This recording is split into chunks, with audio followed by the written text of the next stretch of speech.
Ողջույն հարգելի հետևորդներ, եթերում ABC լուրերն է, ես Գառնիկ Թավյանն եմ, կարևորը նախամարոտ։ Քաղաքական գործիչներն ու հոգևոր վերնախավը սարդարապատում է, Հայաստանի առաջին հանրապետության 108-ամյակն է։ Ճեպազրույց արձակուրդի ժամանակ Նիկոլ Փաշինյանը կառավարությունում էր։ Աջակցություն ԱՄՆ-ից Փաշինյանին, ինչ է հայտարարել Դոնալդ Թրամփը եւ ինչ նպատակ ունի։ Կարմիր գծերի թանկացումն իրավաչափ չէ, քաղաքապետարանը պարտվել է դատարանում, կվերադարձնեն վճարված փողը։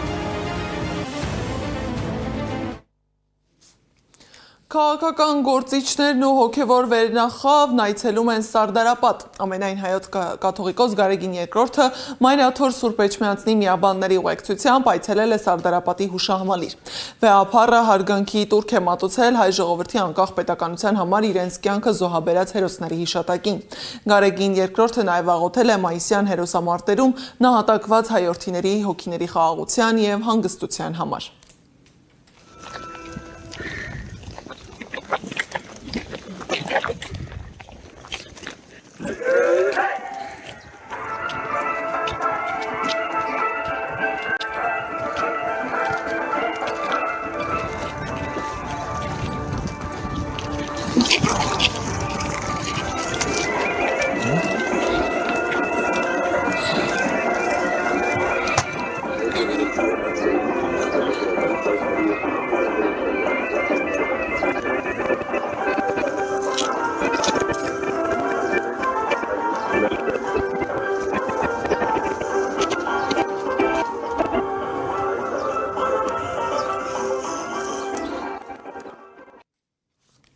Հայաստանի առաջին հանրապետության ստեղծման գործում մեծ ավանդ է ունեցել հայ առաքելական եկեղեցին։ Սարդարապատի, Ղարաքիլիսայի ու Բաշապարանի պատմական գոյամարտերում վճռորոշ դերակատարություն ունեցավ ամենայն հայոց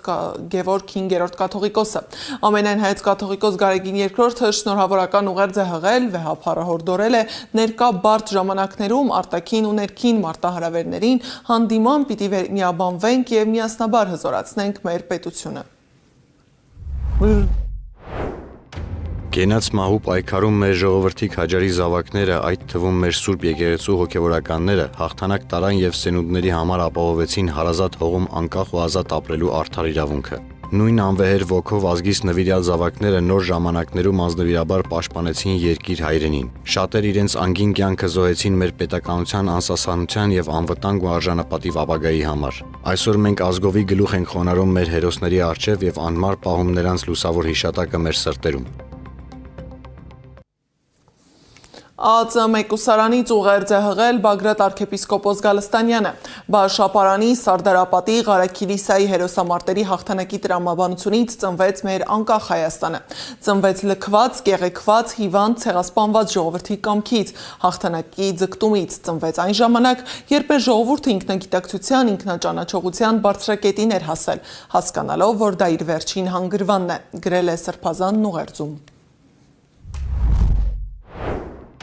Ժողովուրդը ականջալուր եղավ Գևորգ Ե. Սուրենյանց հայրապետի կոչին։ Իմ ժողովուրդը դեռ վերջին խոսքը չի ասել անարգ թշնամուն և այդ խոսքը լինելու է հաղթանակ։ Գևորգ Ե. Սուրենյանց կաթողիկոսի փոքրիկ խոսքը պատճառ եղավ արթնացնելու, ոտքի հանելու և հաղթանակի տեսիլքը վերադարձնելու այս ժողովրդին։ Հայրապետն ասաց. «Ես չեմ լքի Մայրաթոռը, այլ կնահատակվեմ այստեղ որպես գահակալ»։ Նա այս խոսքերով ժողովրդին հրավիրեց տեր կանգնելու, ծառա լինելու իր սրբություններին, իր ինքնությանը, իր գոյությանը։ Այսօր մենք նույն իրականության առջև ենք ոչ միայն արտաքին թշնամու, այլև ներքին թշնամու դեմ։ Նախ մեր տունը ազատագրելու և ապա մեր տունը վերականգնելու մեր պատվի և մեր կյանքի հետ միասին։ Ուժեղ Հայաստան դաշինքի համամասնական ցուցակը գլխավորող Նարեկ Կարապետյանը Սարդարապատում անդրադարձել է Հանրապետության հրապարակում այսօրվա զինվորական շքերթը բացառապես նախընտրական միջոցառում է, որը կազմակերպվել է հանրությանը ցույց տալու համար, թե իբր իրենք կարողացել են ինչ-որ զենք գնել։ Ես վստահ եմ, որ հաջորդ իշխանությունները զենքը նվեր են ստանալու, շատ էժան են գնելու և Հայաստանը ունենալու է լուրջ անվտանգային համակարգ, որ զենքերը իրար հետ համահունչ են լինելու։ Այսինքն մասնագիտական առումով մասնագետները ձեզ կներկայացնեն, որ կա անհամահունչություն մեր զինանոցի մեջ, իրար հետ չեն խոսում։ եւ դա բերելու է մեծ խնդիրների։ 1918 թվականին անկախ պետություն ստեղծելու գործ ստացնեց հայ հեղափոխական դաշնակցությունը։ Կուսակցության Հայաստանի գերագույն մարմինը հայտարարություն է տարածել մայիսի 28-ի առիթով։ Որբերով ու գաղթականներով լեցուն, սովի ու պատերազմների մեջ գտնվող երկրում հանրապետության հիմնադիր սերունդը Արամ Մանուկյանը, Հովհաննես Քաջազնունին, Գարեգին Նժդեհը, Դրոն, Ռուբեն Տերմինասյանը եւ մյուս նվիրյալները արեցին անհնարին թվացողն ու բեկեցին մեր ժողովրդի ճակատագիրը, ասված է հայտարարության մեջ։ Այսօր կրկին ճակատագրական հանգրվանում ենք։ Կասկածի տակ է մեր պետականության ընթացքը, հարվածի թիրախում է մեր ինքնությունը, հալածվում է մեր եկեղեցին, գաղթական է մեր ժողովուրդը, կորսված է հայկական Արցախը, բայց մենք գիտենք, որ հայ ժողովրդի մեջ դեռ կենթանի է մայիսյան հերոսամարտերի ոգին, որ մեր սերունդներն իրենց ճանաչում են հենց Սարդարապատից։ Ուստի ժամն է սթափվելու, համախմբվելու եւ համազգային դիմադրությամբ տեր կանգնելու մեր արժեքներին։ Սա պայքար է հանուն ինքնության եւ պետականության։ Սա մի նոր Սարդարապատ է։ Մայիսի 28-ի խորհուրդը եւ հայոց պետականության մեր հավերժական ձգտումը ոգեշնչում են ինչպես Հայաստանի, այնպես էլ Սփյուռքի սերունդներին պահպանել անկախության ոգին։ Օրվա արդիվ հայտարարություն է տարածել Genesis Armenia ուղեղային կենտրոն հիմնադրամը։ Մեծ եղեռնից ընդամենը 3 տարի հետո 1918 թվականի մայիսի 28-ի անկախության հռչակագիրն ապացուցեց, որ մենք կարող ենք ոտքի կանգնել քաջության, միասնության եւ ինքնորոշման միջոցով, ասված է ուղեղային կենտրոնի հայտարարության մեջ։ Սարդարապատի, Բաշապարանի եւ Ղարաքիլիսայի դասերը մեզ հիշեցնում են, որ անկախությունը ձեռք է բերվում ուժի, զգոնության եւ միասնության միջոցով։ Հզոր Հայաստանը պահանջում է ռազմական պատրաստվածություն, տնտեսական ինքնաբավություն եւ ազգային կրթության, գիտակցության, մշակութային շարունակականության նկատմամբ նորացված նվիրատվություն։ Մայիսի 28-ը ոչ միայն անցյալի հաղթանակների հիշատակի օր է, այլև ազգային վերածննդի կոչ։ Հայկական պետականության պահպանման պատասխանատվությունն այժմ մեզ վրա է, հունիսի 7-ի ընտրությանը։ Մայիսի 28-ի խորհուրդը պահանջում է բոլորիս մասնակցությունն ընտրությանը, որն այսօր Հայաստանի ներկան եւ ապագան ձևավորելու բանալին է։ Միակ ճանապարհը դեպի ազգային ռեֆորմացիա եւ վերածնունդ։ Ուղերձներ են հղել Հայաստանի Հանրապետության երկրորդ եւ երրորդ նախագահները։ Ռոբերտ Քոչարյանը շեշտել է, որ Սարդարապատում մեր ազգն ապացուցեց, որ ունակ է ծանր ժամանակներում համախմբվել եւ փրկել պետականությունը։ Դա արվեց ռազմական հերոսությունների եւ խիզախության շնորհիվ։ Հունիսի 7-ին Սարդարապատի համախմբվածության օրինակով պետք է դրսևորել քաղաքացիական խիզախություն, ասել է Քոչարյանը։ Սերժ Սարգսյանն ընդգծել է, բանակը նախընտրական դեկորացիա չէ, այլ մեր ազգի ծնունդը, հպարտությունը, արժանավոր զավակը, բայց այսօր ցավոք լքված զավակը։ Առաջիկա ընտրությանը նաև այս վիճակը փոխելու հնարավորություն է։ Նա կոչ է արել համախմբվել մեկ նպատակի շուրջ, հունիսի 7-ին ոչ ասել պարտության, հուսահատության եւ ազգային արժեքների նսեմացման խորհրդանիշ դարձած ուժին։ Իմ ժողովրդին շնորհավորել մայիս 28-ի առիթով հայոց պետականության վերականգնման օրվա առիթով եւ ցանկանալ իմ ժողովրդին ոգու, կամքի եւ միասնության ուժ։ Ինձ եղեք։ Թեպետ Փաշինյանն արձակուրդում է, բայց զորահանդեսից հետո շտապել է կառավարություն ճեպազրույցի։ Փաշինյանը հայտարարել է, որ իրենց ռազմավարությունը մնում է նույնը։ Ռուսաստանի Դաշնության գործընկերների հետ հանգիստ առանցնիարդի համեմատաբար համբերատար կաշխատեն եւ բոլոր խնդիրները կլուծեն։ Ես երբեք չեմ հայտարարել Եվրասիական տնտեսական միությունից դուրս գալու այսօրվա մեր մտադրության մասին։ Ես ասել եմ, որ միջև այն կետը, քանի դեռ Եվրասիական տնտեսական միությանը անդամ լինելը եւ Եվրամիությանը անդամագրվելու գործընթաց սկսելու մասին օրենքի նախագծի process-ները համատեղելի են, մենք այդ ճանապարհով գնալու ենք։ Այդ կարող է համատեղել լինի մինչև 2030 թիվը, այդ կարող է համատեղել լինի մինչև 2035 թիվը, այդ կարող է համատեղել լինի մինչև 2040 թիվը, այդ կարող է համատեղել լինի մինչև 2026 թվի դեկտեմբերը, այդ կարող է համատեղել լինի մինչև 2027 թվի հունիսը։ Իսկ Ռուսաստանի նախագահի օգնական Յուրի Ուշակովը հայտարարել է, որ ԵԱՏՄ ղեկավարներն ուրբաթ կքննարկեն կառույցում Հայաստանի մասնակցության հարցը։ Ռուսաստանի նախագահի մամուլի քարտուղար Դմիտրի Պեսկովն էլ իր հերթին հիմարություն է անվանել ԵԱՏՄ գագաթնաժողովում հայկական դրոշն իջեցնելու եւ ժամանակ չվատնելու լրագրողների առաջարկը։ ԱՄՆ պետքարտուղար Մարկո Ռուբիոյի այցից 2 օր անց Սպիտակ տան ղեկավարը աջակցություն է հայտնել Փաշինյանին։ Դոնալդ Թրամփը հայտարարել է, որ ընտրությանը տալիս է իր ամբողջական եւ անվերապահ աջակցությունը։ Փաշինյանն էլ շնորհակալություն է հայտնել։ Ինչ նպատակ ունի այս հայտարարությունը եւ ինչ է թաքնված տողատակերում, մեկնաբանել է քաղաքագետը։ Օտար երկիր միջամտում է Հայաստանի ներքաղաքական ընտրություններին։ Սա բացահայտորեն ինքնիշխանության նկատմամբ ոչ հարգալից վերաբերմունք է, եւ եթե որևէ այլ երկիր, Իրանը, Ռուսաստանը եւ ասենք Բրազիլիան հայտարարությամբ հանդես գար այդ երկրների նախագահները, բնականաբար դա մենք կդիտարկենք որպես վիրավորանք։ Երևանում մեքենավարողների համար կարմիր գծերը վաղուց արդեն պարզապես կայանատեղի չեն, այլ զգալի ծախս։ Վերջին տարիներին հազարավոր վարորդներ ստիպված են եղել վճարել նախկինից մի քանի անգամ բարձր սակագներով, հաճախ դժգոհելով, բայց շարունակելով վճարել։ Հիմա սակայն դատարանը որոշել է, որ այդ թանկացումը իրավաչափ չի եղել։ Քաղաքապետարանը պարտվել է դատական վեճում, բայց ամենակարևոր հարցը դեռ անպատասխան է մնում։ Եթե վճարները գանձվել են ոչ իրավաչափ որոշման հիման վրա, քաղաքացիները կկարողանան արդյոք ստանալ իրենց վճարած փողը։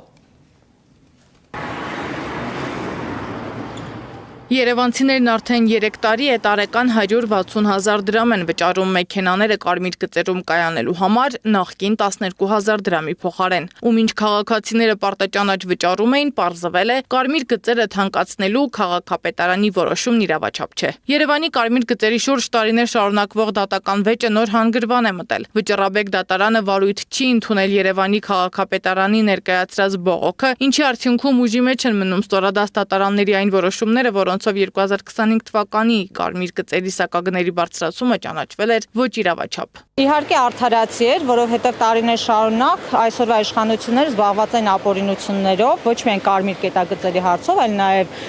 տրանսպորտի թանկացումները, գույքահար, աղբահանության ոչ վճարը, որը որ մեծ հաշվով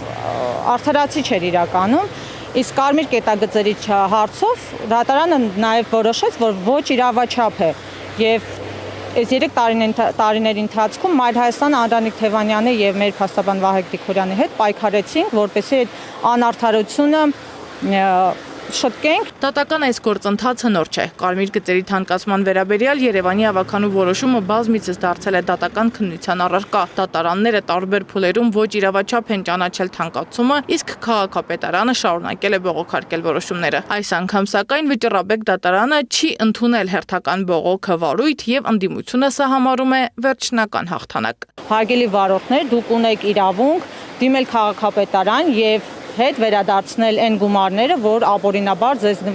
ձեզանից գանձվել են։ Սակայն դատական որոշումից հետո առաջանում է մեկ կարևոր հարց. ինչ է լինելու այն քաղաքացիների վճարած գումարների հետ, որոնք ամիսներ շարունակ կարմիր գծերից օգտվել են բարձրացված սակագներով։ Արդյոք դրանք ենթակա են վերադարձման, թե քաղաքացիները պետք է առանձին իրավական գործընթաց սկսեն իրենց վճարած գումարները հետ ստանալու համար։ Քաղաքապետարանից մեզ հայտնեցին, որ այդ գումարները վերադարձման ենթակա չեն։ Սահմանաչափը Եվաղ 12,000 էր, ճիշտ է տարեկան։ Բացարձակ ոչ մի տարբերություն չտվեց։ Այսինքն դա ոնց էր, ի սկզբանե նպատակ էր դրված թեթևացնել կենտրոնը, ճիշտ է։ Նույն տարբերություն դուք անձամբ զգացել եք, նույնը ես։ Հենա գոնե, եթե պետք է վճարի ժողովուրդը գոնե պակաս վճարել, մեկը վճարելու է ու կանգնելու են։ Հենց որ իմ կարծիքով դեռ դրական եմ ընդունում դատարանի որոշումը։ Թեկուզ իմս էլեկտրականը նոր են վերցրել, բայց միջև էլ ես քշում եմ էլի, ասենք իմ համար խնդիր էր կանգնելը։ Ինչի համար 160,000 էս մեր Հայաստանում։ Հələ տեսեք մեր աշխատավարձները, նայեք, տեսեք մեր ապրելակերպը, ամեն ինչը թանկ ու կրակ, ու էսի թանկացում է, բնականաբար իշխանությունը ուզում է իր ջեբը լցնի, դիխի պարզ չի։ Այս իշխանությունը եկել է ժողովրդին թալանի ու գնա։ Իմ գումարով սարքած ասֆալտի վրա ով իրավունք ունի կարմիր գիծ քաշի ու ինձանից փող գանձի։ Այսինքն ես համ փողը վճարում եմ այդ ասֆալտը սարքում են, գումարած իմ երթևեկությանը խանգարում են, մի շարքը փակվում է։ Ինչա իրանք 12000 դրամն է սարքում են 160,000։ Դե հիմա եթե կամ մեկը մի պստիկ թեկուս տնտեսագետա կամ թվաբանություն դպրոցականի գիտի, թող ինձ բացատրի։ Այս մարդիկ պրոստը թալանում են ժողովրդին, թե չէ։ Ոնց է կարծում, կենտրոնը թեթևացավ դրանից, ոչ։ Մինչ իրավաբաններն ու պաշտոնյաները քննարկում են որոշման հետևանքները, վարորդները շարունակում են սպասել պարզաբանման։ Նրանցից շատերը վճարել են բարձրացված սակագներով, առանց պատկերացնելու, որ դրանց իրավաչափությունը վիճարկվում է դատարաններում։ 2025 թվականի մայիսի 23-ին կայացված եւ ուժի մեջ մտած վճռով Մայր Հայաստան խմբակցության դիմումը բավարարվել է մասնակի եւ փոխհատուցման հարց չի կարող քննարկվել, քանի որ այդ մասով դատարանը մերժել է Մայր Հայաստան խմբակցության դիմումը։ Այս գործով փաստաբան Վահե Գրիգորյանը պնդում է, քաղաքապետարանը հեռու է իրավաբանությունից։ Խնդրահարույց է նաև դատարանի որոշումը։ Փաստացի դատարանը ոչ իրավաչափ է ճանաչում քաղաքապետարանի որոշումը, սակայն չի բավարարում այդ որոշման հետևանքով քաղաքացիների կրած վնասները փոխհատուցելու միջնորդությունը։ Նման միջնորդություն դատարանը չէր քննելու, այնքանով որքանով դատարանը բավարարել է ներկայացված դիմումը, հենց այդ հարցին պատասխանել է։ Հետևաբար Երևանի քաղաքապետարանը հերթական ոչ իրավաչափ եւ իրավաբանությունը տաղարջ չունեցող մեկնաբանություն է տալիս։ Իդեպ դատարանն այս որոշումը կայացրել էր միայն 2025 թվականի վճարների համար։ 2024 թվականի մասին գործը դեռ դատարանի քննության առարկա է։ Մայր Հայաստանը պատրաստվում է բողոքարկել նաև 2026 թվականի որոշումը։ Սադա Մակարյան, Տարոն Ղանդիլյան, Գեղամ Ղազարյան, ABC Media։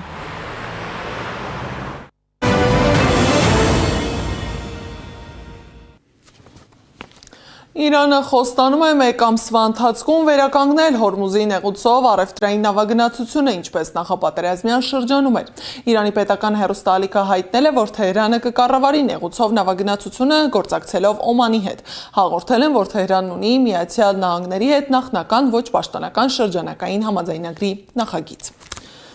Իրանի իսլամական հեղափոխությունների պահապանների կորպուսը պատասխան հարված է հասցրել ԱՄՆ ռազմաբազային։ Աղբյուրը չի հստակեցրել, թե Թեհրանը կոնկրետ ինչ օբյեկտ է թիրախ դարձրել։ Ըստ Reuters-ի, ԱՄՆ-ն գիշերը հարվածել էր Իրանի ռազմական օբյեկտի վրա Բենդեր Աբասի ուղղությամբ։